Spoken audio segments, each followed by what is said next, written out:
have, but so long as they have not stripped you of your life, there is still hope for you.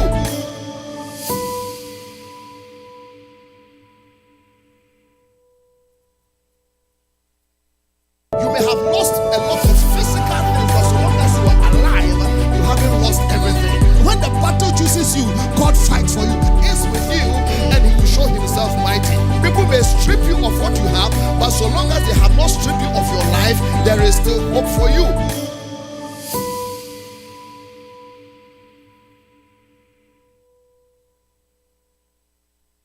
You may have lost a lot of physical things, but so long as you are alive, you haven't lost everything. When the battle chooses you, God fights for you, is with you, and He will show Himself mighty. People may strip you of what you have, but so long as they have not stripped you of your life, there is still hope for you.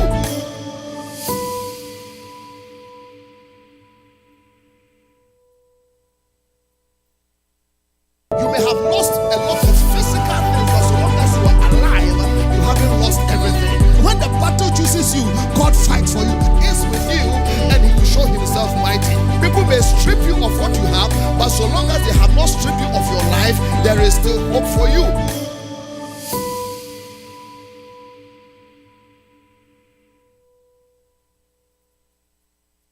You may have lost a lot of physical things, but so long as you are alive, you haven't lost everything. When the battle chooses you, God fights for you, is with you, and He will show Himself mighty. People may strip you of what you have, but so long as they have not stripped you of your life, there is still hope for you.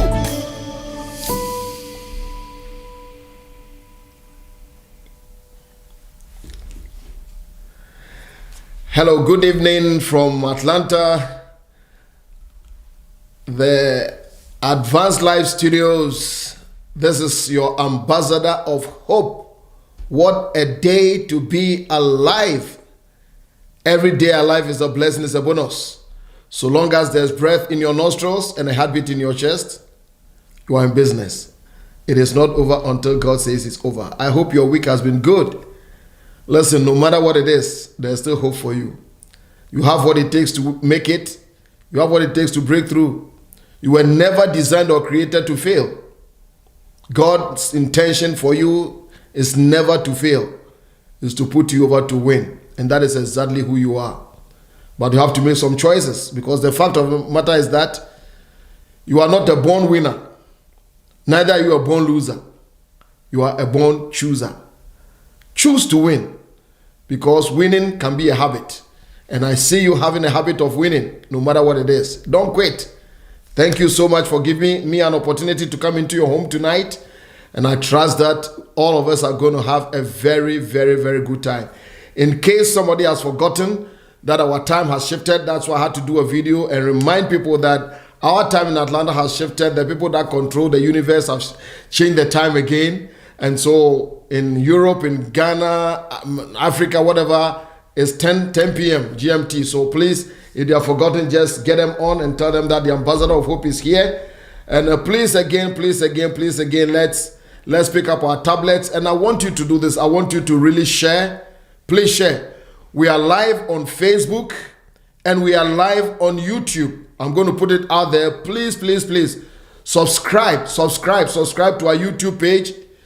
And then like us on Facebook. Please like us and click on the notification so that whenever we come online, because sometimes the business of life can really get to you. So please, can you do it again? If you can put it out there for me, Facebook, YouTube, let's do that. Please, can I have a few people just subscribe to our YouTube page now? Can you do it right now? I want you to help us. I want you to do it. Let's do it whilst I welcome our friends and family. And I know that is the one and only shepherd. Right there on your screen, my friend, the ambassador of hope. That's Facebook. Please subscribe to the Facebook page. A lot of people send me friend requests on Frank Ofosu-Appiah on Facebook. It's my personal Facebook page. And honestly, I don't spend too much time there. It's like now Metaverse wants to get all of you off because some have been sitting there like forever. I honestly don't do a lot of time in there. So please, Frank Ofosu-Appiah, go to Frank Ofosu-Appiah official on YouTube and just go there and just like me, follow me, whatever. Go to Facebook, Ambassador of Hope.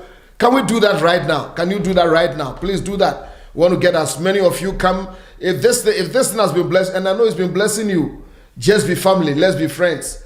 Joyce, thankful for Lemo. Good evening, Joyce. I hope you are doing well. Nana, fear not. Nana, it's been quite a while. I hope you are well. And how's your book writing thing? I hope everything is going very, very, very well. Family, please. Joyce says share and share. Adam, God bless you. Adam from Accra, Ghana. God richly bless you. Samuel Odeng from Minnesota, I think. 10,000 lakes. I hear it's freezing cold. We are praying for you. Be warm. My one and only Archie Palago. Archie, God bless. Yvonne Hotto, good evening to you, my daughter. Blessings upon you. Nicholas Edu, God bless Nicholas. Eliazar Ban, blessings. My miracle lady, Presidis. Hi, Presidis, how are you? I hope you are well.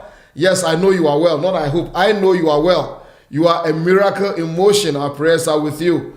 Listen, you inspire hope and confidence in us. It's only going to get better. Bless you, my daughter. Comfort, Yamua. Good evening, my precious daughter. I trust that your week is good.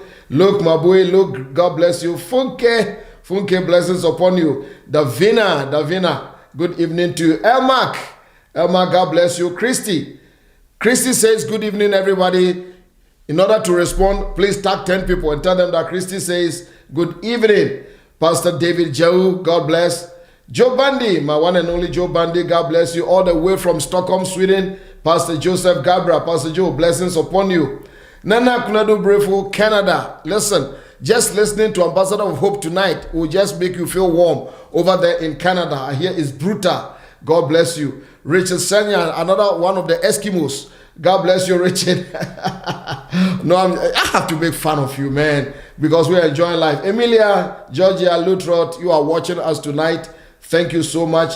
Apo Daniel is watching. God bless you. Ajua Frema, never fail. Ajua, blessings.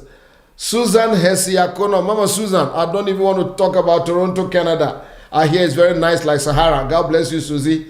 Julia, giving him all the glory. Julia, how are you? Good evening to you. Let's go. Please tag some people. Share. Make noise. Another miracle lady, Susan Odum. Nice talking to you today. God bless you.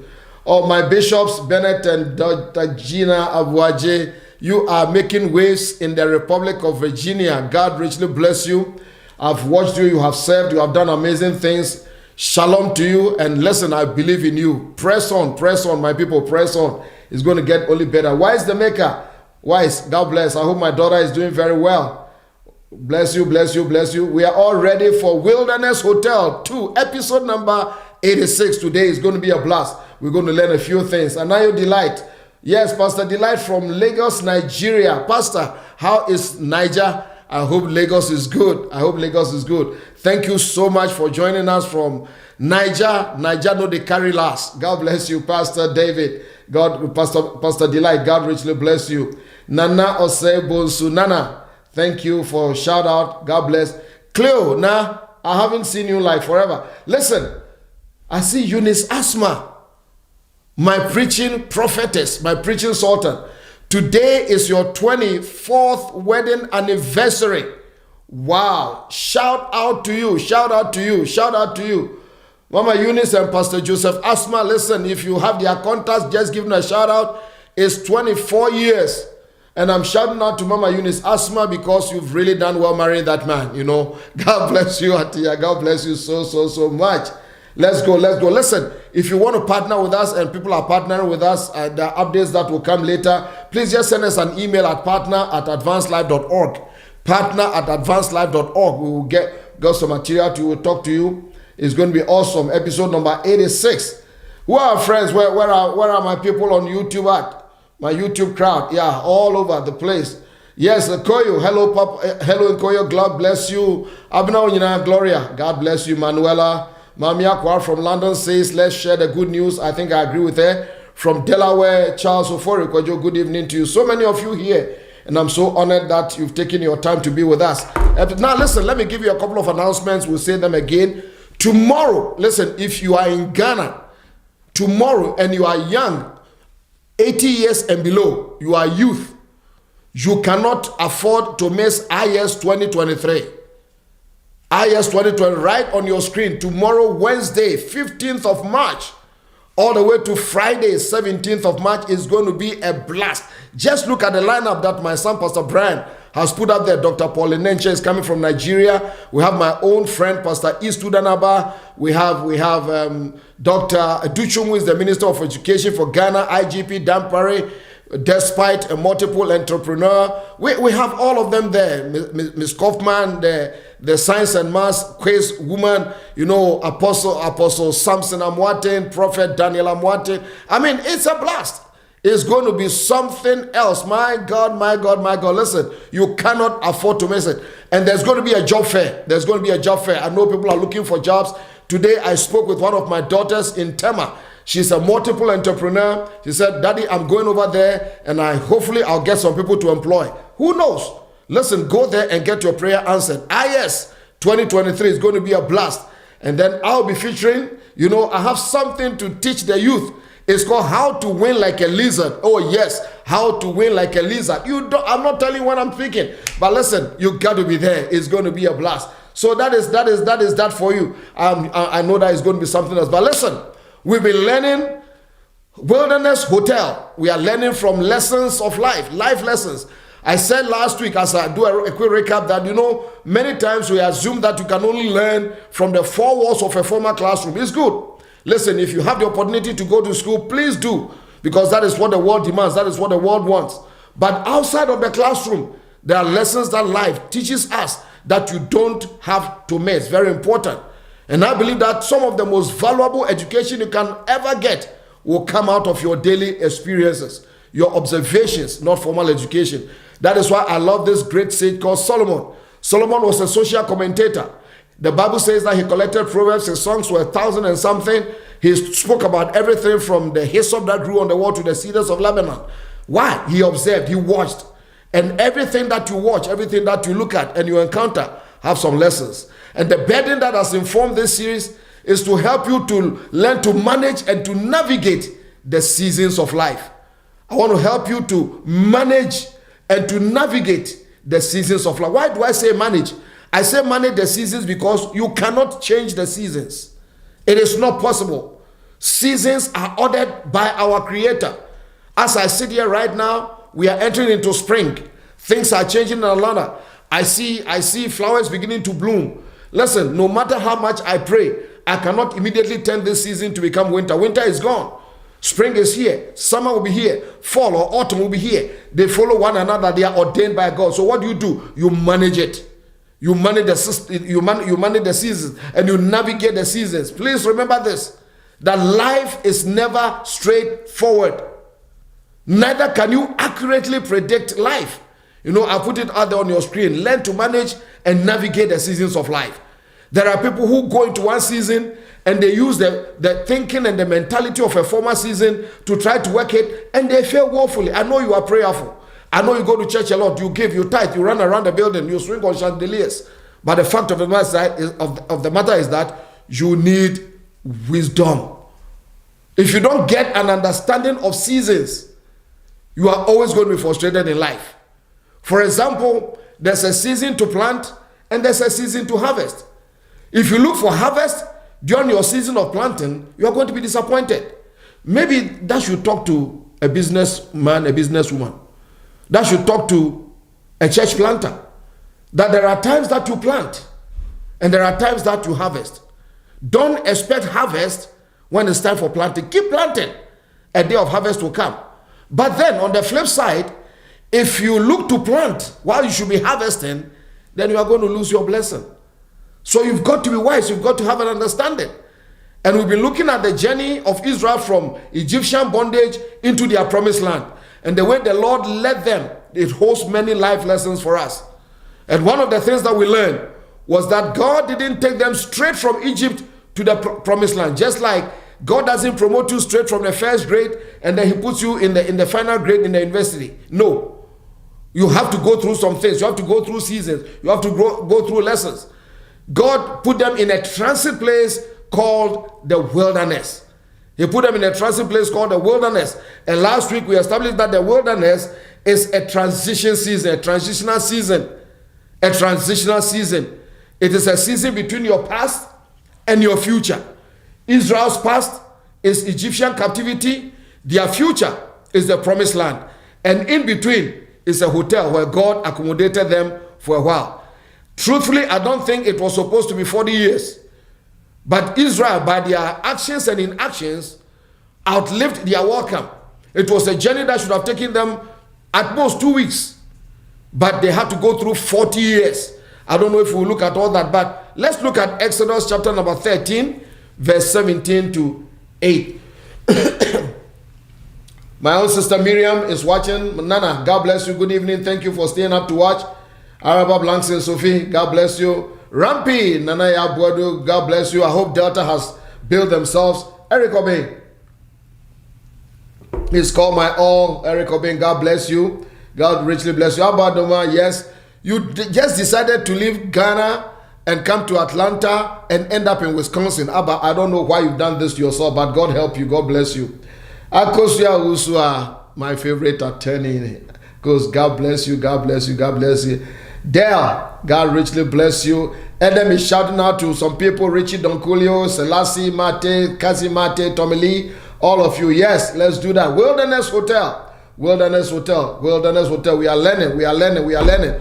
It says that then it came to pass when Pharaoh had let the people go, that God did not lead them by the way of the land of the... God did not lead them. Remember, God led them by a pillar of cloud by day and a pillar of fire by night. So they followed. So God was leading them, but God did not lead them by the way of the Philistines, although it was near. God doesn't do shortcuts. God does not do shortcuts. God does not do mass promotions. There are too many of us who have been programmed like immediately, suddenly, fast, and we brought it into the economy of God. There are suddenlies, but I realize that many times the suddenlies of God happen after a long wait and a long obedience. You know, there's a scripture in Acts that says that when the day of Pentecost had fully come, they were all with one accord in one place, and suddenly, and I've had a lot of message on the suddenlies, but Pentecost 50, they waited for about 40 days before the suddenly came. It's a long obedience in the same direction. And it says that God did not lead them, though it was near, for God said, lest perhaps the people change their minds when they see war, and then they return to Egypt. And so God led the people around by the way of the wilderness of the Red Sea, and the children of Israel went up in an order rank out of the land of Egypt. So God was very intentional. He knew the mentality of the people, that for 430 years, they've had slavery mentality. They were not ready. They had to be prepared. And that is what will inform today's teaching. You will understand. And we established last week that the wilderness is not a negative place. Many times when he's going through a wilderness, we think it's negative. No, it is necessary. The wilderness is necessary. It's a necessary place. It only becomes negative when by your actions or inactions, you overstay that place. I hope I'm being a blessing to you and you are getting an understanding. And we also established that the wilderness, there are 3 key ways that you go into a wilderness. Number 1, your wilderness experience can be sin-driven. Sometimes you can commit some sins, some mistakes and things that will set you into some wilderness. And that is to confront yourself and to learn. Never forget that. The other one is self-driven. Sometimes you yourself will choose to go into the wilderness for some time. Get lost in circulation, because sometimes you are all over the place. It looks like you have become too predictable. People know your every move. They know the food you are going to eat. They know what you are going to wear on a Thursday evening. Sometimes you need to disappear. Esau, he left home as it were with a little blessing. 20 years, he disappeared. He was self-driven into a wilderness, but 20 years later, when he met his brother, and his brother assumed that it was the same Esau that left home, Esau said, no, I don't need whatever you have. Keep it, for I have enough. What happened? He had gone into a self-exile, reinvented himself, taking the little blessing his father had given to him, and made something big come out of his life. And the third thing is spirit-driven. The Spirit of God can drive you. Jesus in Luke 4, I'm not going to put it there, but the Spirit drove Jesus into the wilderness to be tempted. So, we've asked the question, why is the wilderness necessary? You say it's necessary. Yes. And so sometimes we ask questions when we're in the wilderness. Why doesn't God just get me there quickly? Do I need all these dry seasons in my life? Why the long, tedious delay? And like children in the back of a car when you are traveling on a road trip, why are we not there yet? Are we there yet? Oh, maybe God has abandoned me. We all ask these questions and they are valid. But I want to give you one main reason why God puts us in the wilderness hotel. One word. One word. And that word is preparation. Preparation. Preparation. Preparation. Please listen to me, my friend. Preparation. Preparation. When preparation meets opportunity, success happens. When preparation meets opportunity, success happens. You see, to be successful before you are prepared, it's like trying to put on the seatbelt after your car has crashed. Preparation. Let me say something to you, my friend. God has to prepare you for what he has prepared for you. God has to prepare you for what he has prepared for you. Other than that, you get there and you realize you don't have what it takes to sustain your success. God has no qualms. God has nothing about promoting. He can just promote you overnight. But do you have what it takes to sustain the promotion? If you check, many times people that win the lottery, about 99% of them are not able to handle what comes to them because they're not prepared for it. Maybe you're worried he should try me. He had chances that he won't try you. The great preacher, Martin Lloyd-Jones, says something. He said the worst thing that can happen to you is to be successful before you are prepared. The worst thing that can happen to you is to be successful before you are prepared. I have a huge problem with some of the leaders, especially on the African continent. You realize that many of them learn on the job. There are some jobs you don't learn on the jobs. You have to be prepared for it. Many people throw great opportunities away because they never prepared. Listen, preparation must always precede performance. And God prepares his greatest leaders in the wilderness, where there are no prying eyes, little distraction, and God has your attention. Listen, much as seasons and times of preparation may not be the most exciting, they are the most rewarding. Never forget that. Listen, I know that today, all over the world with Facebook preachers and everything, people are telling you immediately, overnight wonder, debt cancellation, this and this. How is that working for you? I sit here to tell you the truth, the whole truth, and nothing but the truth. That life is not a magic. Life is not a quick foot race. Life is a marathon. Life comes with a lot of obstacles and barriers that you have to negotiate and win. Read biographies. Read autobiographies. You will learn a lot. Read your Bible. You will learn a lot. That any woman, any man, any people that God used, he prepared them. I can give you some 3 examples. Like Moses, a great man. He led Israel for 40 years. But you know something? He was prepared for 80 years. Twice the time. Twice the time. 40 years in the palace of Egypt, he was learning statecraft. 40 years in the wilderness, God was confronting him with himself. And then 40 years, he gave Israel leadership. Amazing. Elisha, who did double what his master did. They tell us that he followed his master Elijah for 20 years. This is becoming a disappearing thing. 20 years. He was with him 20 years. The 12 apprentices that followed the carpenter from Galilee. Dubious people, fishermen, tax collectors, zealotes, the terrorists, all kinds of people. For 3.5 years, this master prepared them for a worldwide ministry of impact. So listen, don't waste your wilderness season. It will be worth it in the end. In the wilderness hotel, one thing must happen. In preparation, one thing happens. The main reason for this thing that I am teaching you, in preparation, I'm going to talk about one thing. And that is purging. I beg your pardon. That is purging. God wants to purge you of some things. Listen, Israel had been in captivity for 430 years. They were going to inherit a land flowing with milk and honey. The idiosyncrasies, the mentalities, the attitudes of Egypt's slavery mentality doesn't sit in the boardrooms. So they had to be purged of some things. And that is what I'm talking about today. God needs to purge you of some things in order to prepare you and make you ready for where he's taking you. When we say purging, what does it mean? It means a removal of undesirable entities or material. You purge. Sometimes you know there's something called purgative. Please forgive the crudeness. You drink removal of undesirable entities. Sometimes you have to take a purgative or something to purge you, to clean you. It's a cleansing. It cleanses you. And God had to do that. Where God is taking you in this life, there are some things, they are both internal and external, that must not go with you. In capital letters, must not go with you. Because those things will distract you. Those things will rob you of your rewards. Those things will sideline you.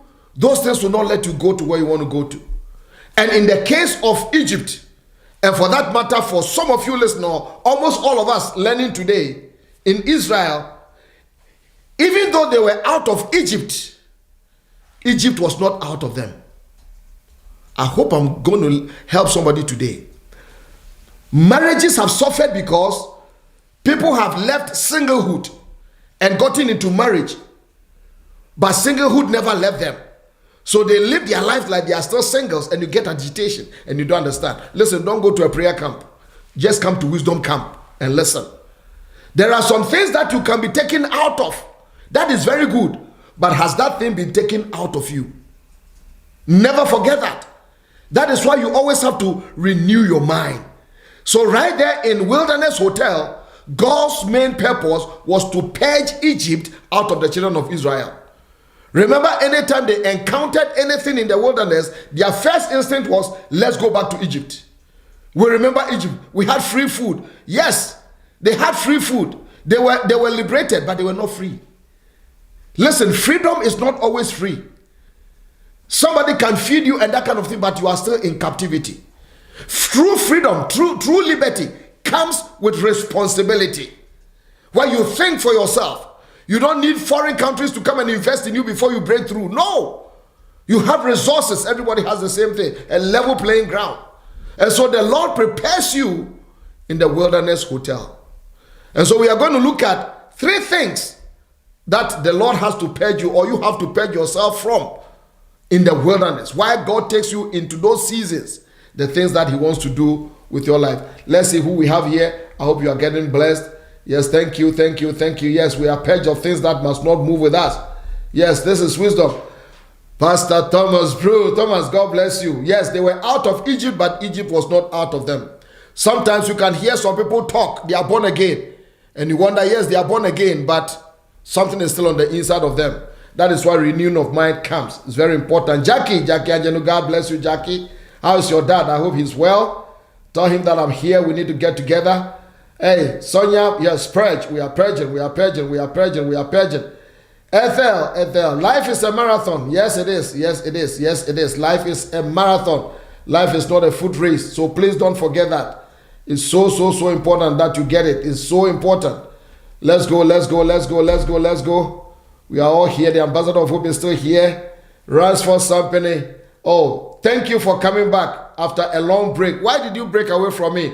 Ransford, you need to write a whole thing and explain in diagrams why you left back. God bless you. Good to see you, Ransford. Mark Pessima, most of man's problems come from his ability to sit down quietly in a room by himself. It is so true. Actually, Mark, thank you so much, because I've been contemplating about teaching some things. I'm in a season of my life where there's a little bit of silence and quietness. And the fact of the matter is that a lot of people can't handle seasons of quietness. There's always a reason behind the silence. I'm throwing these things all over the place, but please take some wisdom from it. Some of you talk too much, and your problem is not monitoring spirits or demons. It's you yourself. You give information away. There are times that you keep quiet. The enemy can never read your mind. He's not omniscient. He's not God. It's only God who knows your intents. The enemy doesn't know unless you speak. That is why whenever a prophetic word comes over you, prepare for battle. The Bible says that after you are eliminated, you endure the great fight of affliction in Hebrews. So it's important. I don't want to go all there, but that is the deal.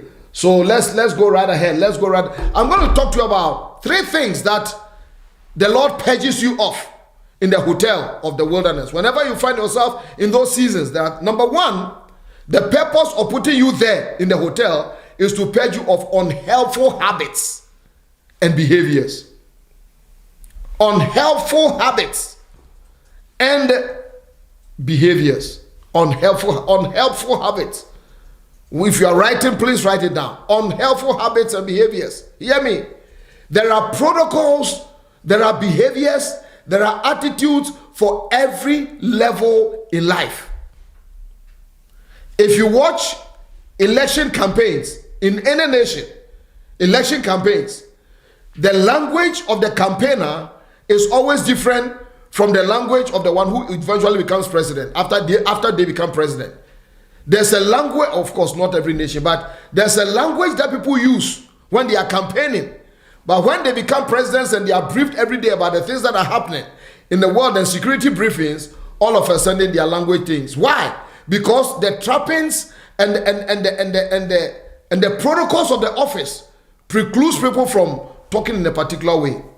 The candidate must now think and talk and act in a presidential manner. You know, when people are campaigning, they can say almost anything and everything. But when they become president, their language must be tempered because of where they sit. They are purged of some things so that she or he can become a true representation of their nation and his people. Please listen to me. There are some habits that must not go with you where God wants to take you to.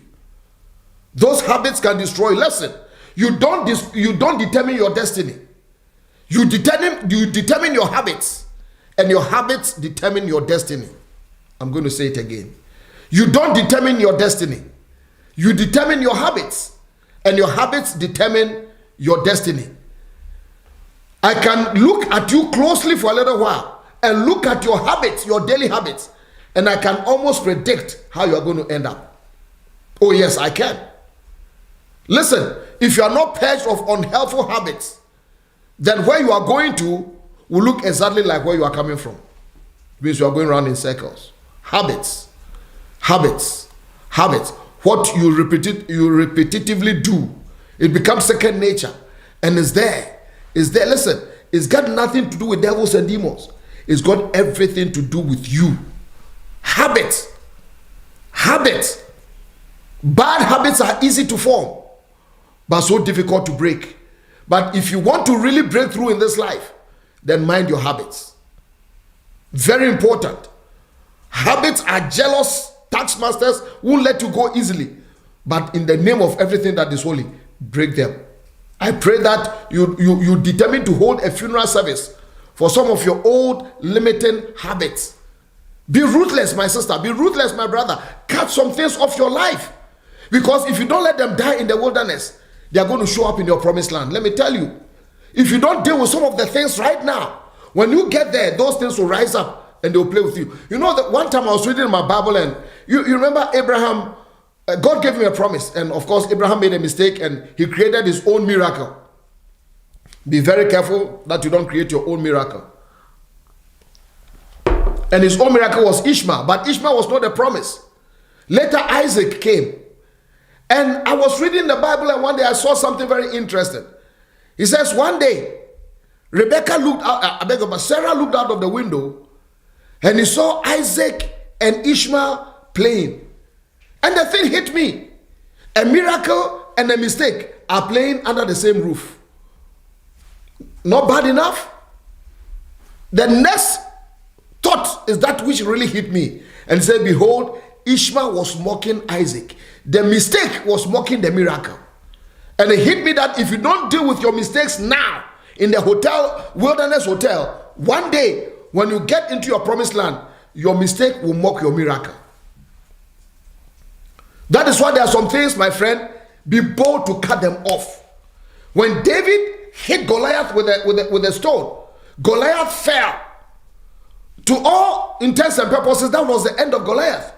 But David was a wise man. He took the sword of Goliath and made sure that Goliath was very gone. He took off his head. Why did he do that? Listen again to wisdom. The fact that Goliath is falling doesn't mean Goliath is dead. The fact that Goliath is falling doesn't mean Goliath is dead. You can hit the Goliath and your Goliath has fallen and you are happy singing. He's singing and then you have a tap on your shoulder, you turn and it's Goliath again. He's resuscitated. What are you going to do? So please make sure that you deal with some things once and for all. Unhelpful habits, unhelpful behaviors, you know them. For some, it's insecurities. You've had insecurities, so you love it. You even ask for me, I'm insecure. I have all these insecurities. Maybe could it be a reason why it's affecting you in your relationships? Because you are too insecure. You read into everything, even when it has nothing to do with you. Low self-esteem must not go with you. You are created in the image of God. look at yourself and like you. If you were the only one ever created, Jesus will still die for you. When God was creating, he only had to speak. But when he was redeeming, he had to bleed. That is how important you are. Never forget that. It's not how you look, how tall you are, how big or small you are, but who God has made you. Purge those things in the wilderness. For some, unhelpful habits and behaviors is something called jealousy, the green-eyed monster. Deal with them. It's destroying you. It's destroying people. It's not helping you. It's giving you a reputation. Let them go. I can give you millions of examples of great individuals who had potential to do amazing things. But at the zenith of their success, because of bad habits, characters, and judgments that they didn't purge, it brought them down. Today, allow the Lord to purge you of every unhelpful habit that will hinder your greatness. The wilderness has a reason. Where God is taking you to, my friend, is going to be like a fishbowl. People are going to look at you. And you've got to deal with some things now. Because it was so amazing. Again, I see in the Garden of Eden, something comes into the garden to trouble Adam and Eve. The Bible calls it a serpent. You know that. Then I look at the last book. The first book says serpent. The last book, Revelation. And then there's a description that says that the dragon, also the dragons, which means the serpent in the beginning had now become a dragon. If you don't deal with your serpents, they'll become dragons. And dragons, you know, they are more volatile than serpents. So please, my friend, whatever it is, don't waste your wilderness seasons. There are some things in your life, some behaviors, some idiosyncrasies, some habits that must be purged. Let them go. I hope you're learning something. The second thing that must be purged. Oh, I wish I had all the time with you today.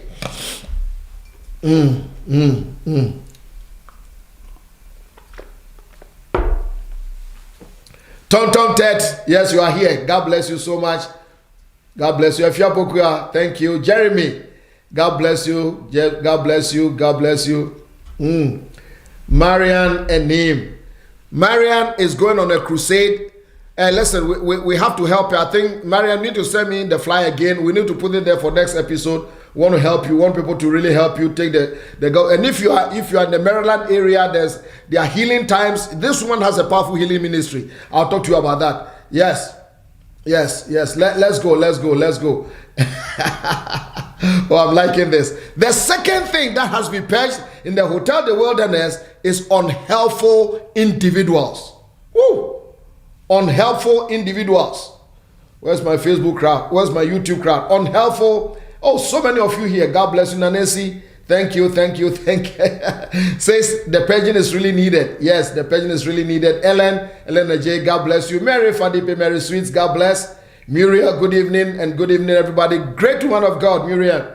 God bless. Anytime you're in Atlanta, please come sit with me here in the chair. Let's talk. Mavis Gabriel from Stockholm, Sweden. God bless you, Oba. Nano Pokumensa, good evening to you. How is New Jersey? I trust New Jersey is good. I'm coming to New Jersey in the month of May. I'll make an announcement on that. Brandon Appiah, Brandon, God bless you, my alter ego. Unhelpful individuals. Number 2, unhelpful individuals. Listen, there are always people who simply must not go with you to your next level. I'm looking at you straight in the eye. I do not care whether they are of the same blood, whether it was your father or your mother who gave birth to them. At the end of the day, destiny is individualistic. The wilderness is a season, listen, where God evicts some unhelpful people from your space. Oh, yes, you heard me. Listen, God performs evictions. He does. If you don't believe me, one day when you meet Adam, ask. When you meet Eve, ask. God evicted them from the garden. He did. He drove them out of the garden. And he put a flaming sword with a seraph there that don't let them come back. God performs evictions. There are some people you thought they left you. No, God evicted them. I'm telling you, in his mercy. Because he knows that sometimes you and I, we have a soft spot for wrong people. You and I, we have blind spots that people can show us things that we can't even see. So God in his mercy answers your prayers by evicting people. Hear me.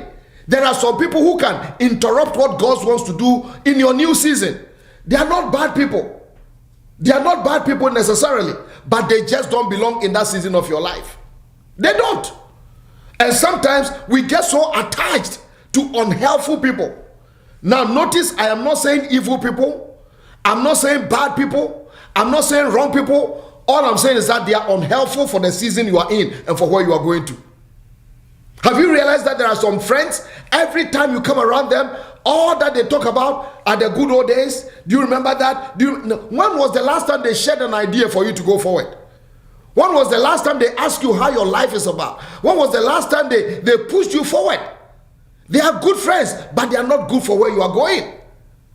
And many times, because of our attachment, our inordinate attachment to people, we are hindered from becoming the great people that God wants us to. Look at Moses, the great leader. I study a lot about this man. At one point, the people, the children of Israel, had done some things. And the Lord begged, literally begged Moses, I beg you, stand aside and let me remove these people from your space. And Moses said, no. Moses refused. Why? Because he had an unhealthy emotional attachment to those people. And the very thing that they were doing that made God want to get them out, and Moses didn't allow, those people used the same things, complaining and murmuring, to stop Moses from going to his promised land. Do you see that? Moses refused. The reason is that, listen, Moses was adopted. Moses was raised by somebody else. So he had this emotional imbalance, attachment to people. And sometimes our backgrounds can let us be attached to. Have you realized that there are people, there are some girls, all the boyfriends, all the people that come are bad boys. They are attached to them. Could it be that there could be somebody in their bloodline, father, big brother, something, and they gravitate towards that? It's an attachment. And it's not good for you. Listen, there may be people who are loyal to you, but they still must not go with you. Yes. They are loyal, but are they healthy? They are loyal, but are they healthy? Have you thought about that? That is why I'm saying that I'm not talking about bad people, evil people, but I'm talking about, are they okay for your space where you are right now, where you are going? Because there are some people, they can never give you good advice. Let me tell somebody here. If all your friends, close friends, are younger than you, you need to evaluate some things. You need to have people who challenge you. People who sometimes can make you look stupid by the questions they ask you. Probing questions. Questions that will make you think. It's important, my friend. Loyalty is okay, but loyalty that is unhealthy is dangerous. Some people can be loyal to you, but they are unhealthy. And when it happens, they can infect you. For example, if so-and-so is loyal to me, let's say we are living in the same room, the person is very loyal, very good, and they happen to have chicken pox or measles. They are loyal, but do I keep them there? No. There has to be isolation. Other than that, they infect me. So it's very, very important. Look around you. Who are the people in your life? Because there are some people who only have a wilderness mentality. They don't have a promised land capacity. And so if you keep them with you, as you go into your promised land, they will keep dragging you back into the wilderness mentality. The children of Israel, the majority of them died in the wilderness because they refused to shed their wilderness mentality. Always looking back, always having to go back. And listen, such have to be purged, or they will stall your ascent to your next level. I kid you not, you don't have to kick against people and that kind of thing, but pray and let the Lord help you. Because God has wisdom. And when he purges people, please let them go. Don't stage an elaborate comeback because you are so insecure. You think they walked out? No. God drove them out. Because there are people who cannot handle where you are going. Do you know that there are some people, they can handle your success or your prosperity to a level? Have you noticed why some people are not talking to you again? It's not because you did them wrong. It's not because you threatened them. Your excellence exposed their mediocrity. And so God has to get them out before you get there and they spoil everything. Listen, when some people go, I'm not saying you should be belligerent. I don't mean you should be feisty and get out of my life. No, that's not what I mean. Please don't get me wrong. But there are some people that God must let them go out of your life. Listen to me. I'm going to put it up maybe. God gives you favor. God gives you favor only with those who matter in your life. Think about it once I sip some water. God gives you favor with only those who matter in your life. This thing that I've said is heavy. Please think about it. God gives you favor with only those who matter in your life, which means if they matter and there's a part to play, God will give you favor with them and they will never leave you. Because there are some people, listen, God will have to remove them from you before they break your back on the journey. I'm telling you, they will break your back in the journey. And you think you know people? No. I've taught it before, but I'm reevaluating my thinking. And I've come to find out that even time does not reveal people, because people are very good at hiding. Time does not reveal people. There are people, they don't like you, they are jealous, but they can pretend for years. I've seen it. So you ask me, Ambassador, so what reveals people? Seasons. Seasons reveal people. Seasons reveal people. When you go through some seasons, you are going to find who some people are. So listen, God knows what, and God knows who you don't know. So in the wilderness, allow him to purge people out of your space before you get into your promised land. Wilderness Hotel, I hope you are learning something. He will purge you on unhelpful habits and behaviors. He will purge you of unhelpful individuals, people. And the last one, he will purge you of unhelpful attitudes. Attitudes. Every stage in your life demands its own correspondent mindset, language, attitude. And God has to purge you of some attitudes and infuse into you a new mindset for your next level. I'm going to put some very interesting thing there about your thinking, your attitude there for you. You cannot think like a beggar and expect to live in the palace. You cannot think like a beggar and expect to live in the palace. Every palace has its level of thinking.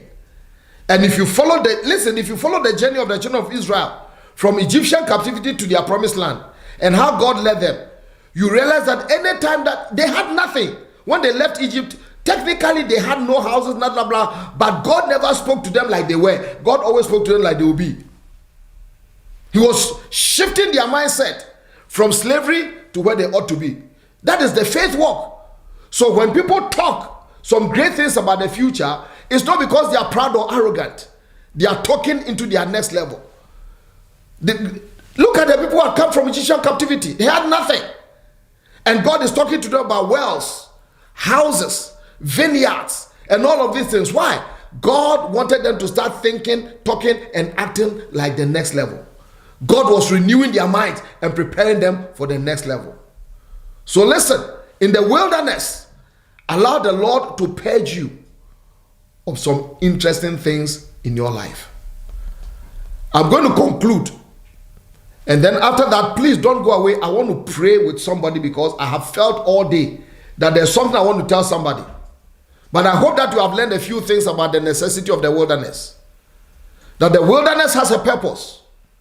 And the purpose is preparation. And the method in that preparation is purging. Whatever stage you may be in your life, please don't complain. If you complain, your belly ache, you gripe, it will prolong your stay. Don't force issues to speed things up, because God does not do wholesale promotion. You can pout, you can be angry, you can throw tantrums. God is still God. He's not hurried by your impatience. Learn not only to embrace your season, but also navigate it with wisdom. And in the next episode, I'll finish next. I think I want to cut it short. I'm going to show you how you can navigate the season, the hotel, things that you got to do. That will be our next lesson. How you can manage that wilderness season. I hope you've learned something today. I want to read something to you. I've felt it all day. It may be for somebody, please forgive me. I happen to be a pastor, a man of the Spirit. So occasionally these things come to me. And I just have to. Sorry about that, but I just have to. In 2 Kings chapter 3, I hope my media people help me out. I didn't prepare you for that. Please don't forget IS. Don't forget IS. IS 2023. Pastor Brian It's all set. All the speakers, we are all set for you. Please don't forget IS 2023. We are there. It's going to be awesome. It's going to be great. It's going to be... Listen, you'll miss it. You've kicked an iron ball. The job fair, the presentations, the preachings. Then there'll be a youth Friday night, all night. Last year, it was so great. I was there. Pastor Istudanaba was there. Dr. Pauline Nenche. Can you imagine? The room shook that day. It was awesome. I'll be teaching on the lizard, how you can win like a lizard. As a young person, you don't want to miss that. It's only the ambassador who can show you that. You don't want to miss it. But I want to show you something in 2 Kings. You know, Moab had rebelled against Israel, and the king of Israel got the coalition to go and fight. And as they went to fight, they had a little issue, and they got lost in the wilderness. There was no water. They were panicking. And then they went to consult Elisha. Elisha asked them to bring a minstrel. He began to play. The Spirit came upon him. Then he began to prophesy. And in 2 Kings chapter 3, there's a little statement that I want to show somebody here today. You are going through something. Now I'm putting on my pastors and my prophetic hat. You are going through something very heavy duty.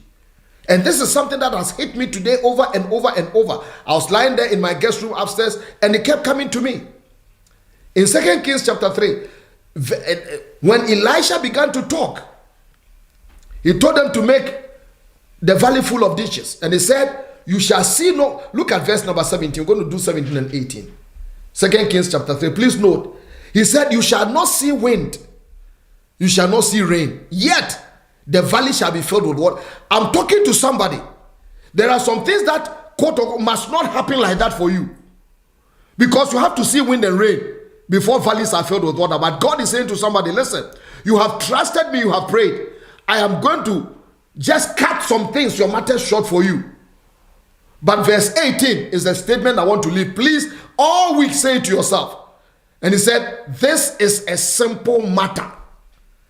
It's a simple matter, my sister who have cried. You are crying about your situation. You are thinking about your mountain. You are thinking about the things that is coming against you. God said for me to tell you, it's a simple matter with him.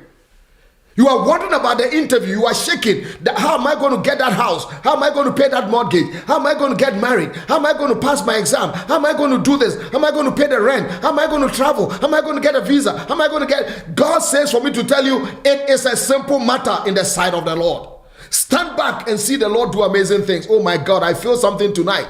It is a simple matter. Say it to yourself. Take that letter and speak to the letter that, listen, this is a simple matter before the Lord. Look at your issue and say, this is a simple matter. The doctors have told you you can't survive. They've told you they've given you so much to live. Listen, it is a simple matter with the Lord. The same pen that signed no may be the same pen that signs yes. It is a simple matter for the Lord in the sight of the Lord. It is a simple matter. My friend, tonight I pray for you. Whatever your situation is, whatever you have been battling with, whatever the fears are, the apprehension, the high mountains, the deep valleys, the darkness that have engulfed you, the sense of foreboding that something is about to go wrong, the things that you have lost and you're wondering how you can get them back. God says, I should pray, and I pray over you today that it is a simple matter in the sight of the Lord. May your testimony be so mind-boggling that people will think that you are making it up. For it is a simple matter. You shall not see rain, you shall not see wind, but your valley shall be filled with water, because he is the most high God. He sits upon his throne and he does that which pleases him. The same God who by the breath of his nostrils opened the Red Sea for his children to walk in on dry ground. I'm talking about the same God who by no supermarkets and by no grocery stores fed millions of people day and night and gave them food, angels food, and gave them central air conditioning by day and central heating by night. I'm talking about the same God who gave them clothing to wear for 40 years and shoes to wear for 40 years. I am bragging about that God in your life, that it is a simple matter in his hands, in his sight, to do it for you. Stop the crying and begin to praise him. Stop the belly aching. Don't run away from what is trying to threaten you, for it is a simple matter. The three kings in the coalition, they thought it was all over. Their animals were about to die. They were about to die. There was no water. They knew it was all finished. They had been sold into the hands of the enemy. But the prophet said, listen, it is a simple matter in the sight of God. I am telling somebody, my sister, hear me. It is a simple... You are wondering how you are going to pay for that thing? It is a simple matter in the sight of God. You are wondering, or for all the mistakes I've made, how am I going? It is a simple matter in the sight of the Lord. Oh, you look at your age. Listen, it's a simple matter in the sight of the Lord. I want you to keep saying it to yourself. Your children are gone wayward and beside. It is a simple matter in the sight of the Lord. My name is Ofosu-Appiah, the ambassador of hope. Listen, I'm going to give you an opportunity to sow. It is a simple matter. You know, I don't do this. Sometimes I get people talk to me, Papa, why are you not taking an offering? I just feel like it. Do it.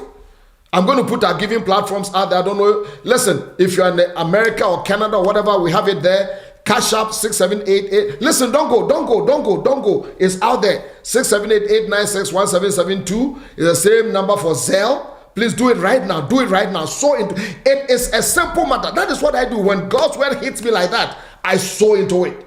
You know, I'm not a person who does that. I don't play on people's emotions. No. But listen, I know what I know. So if you want to do PayPal, go to Advanced Life. And remember our logo, the round thing. Don't forget. If you are in Ghana today, please go Ghana, Vodafone Cash, Mom, whatever. 024821447. The name is Ofosu-Appiah.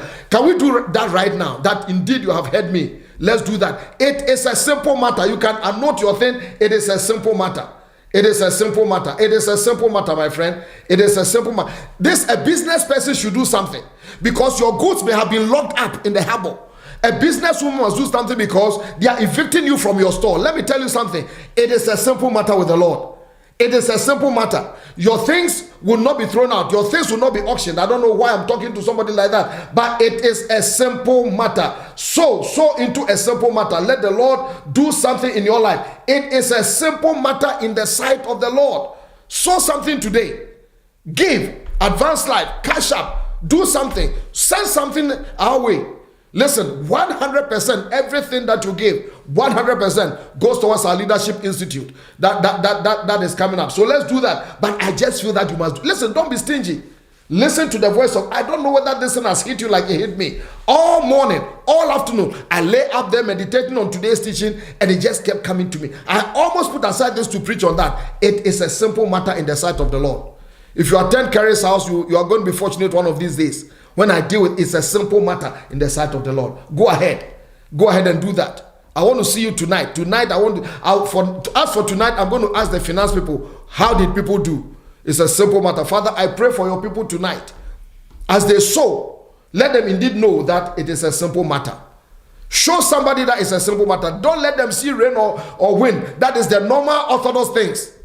Show them something that they never thought was possible. Let them cry tears of joy. Let them be amazed. Let them dance publicly and not care who watches them. So I have declared. Let me tell you something. That land you are looking for, that signature that must be signed, is a simple matter. They are asking for a bribe. They are asking for something. They are going all over the place. There's somebody that must give you something and they are asking unreasonable things. Let me tell you something. It is a simple matter in the sight of the Lord. Sow your seed tonight. I'm going to sign off. IS starts tomorrow all the way to Friday. Whatever you do, young people in Ghana, 80 and below, don't miss it. It's going to be a blast. Job fair on Wednesday. I'll show you my session too that I'll be teaching you. You don't want to miss that. But all that remains for me to say is that I'm Ofosu-Appiah, your ambassador of hope. God sent me to tell you that there's purpose in the Wilderness Hotel, and the purpose is preparation.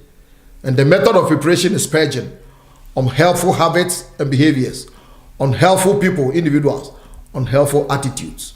All of them must go. God performs evictions. So when they go, let them go. God only gives you favor with people who matter. And that is what will matter. Don't stage a comeback. There's a reason for everything. They walked away from you because God evicted them. And finally, in July 19th to the 23rd, the flagship leadership conference is coming up. ISI 2023. You don't want to miss that, do you? The lineup is fierce. I kid you not. It's fierce. And on Saturday morning, Youth on Fire. Then the evening gospel concert. We have Nathaniel Bassi and a whole lot of people coming down. Gesture, all kinds of people. It's going to be a blast. You be there or be square. Have a good evening. I love you and I'll see you when I see you. Remember, it's a simple matter. It's a simple matter. Thank you for your giving and I'll see you. Bye-bye.